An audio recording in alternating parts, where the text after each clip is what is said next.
আমি বললাম অনেক কথা, ফ্রেশ করে তা লিখতে হবে কর্ণফুলীর এক লিমিট। কষাই শুনে মুচকি হাসি, বেশ বলেছো খাটি। আরে আমি কিন্তু এক ছোড়াতেই ওই দুটোকেই কাটি। বিকজ অফ একদিন এক বিজ্ঞ কষাই বলতেছে যে পাঠা কেন হিন্দুরা খায় আর গরু কেন মুসলিমে, মোরাল অফ দ্য স্টোরি।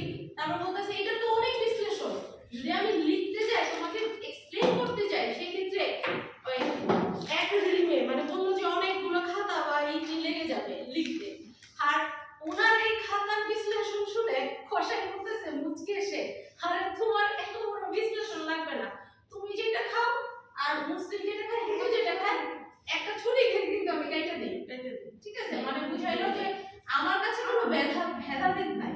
ঠিক আছে, যে মুসলিম সে হিন্দু, আমার কাছে কোনো ভেদাভেদ নেই, দুটোর তো সেমই, দুটার আমি একটা দিয়ে কাটি, তুমি বুঝো না, তোমার রিং লাগবে, আমার এই মুচকি হাসি যথেষ্ট।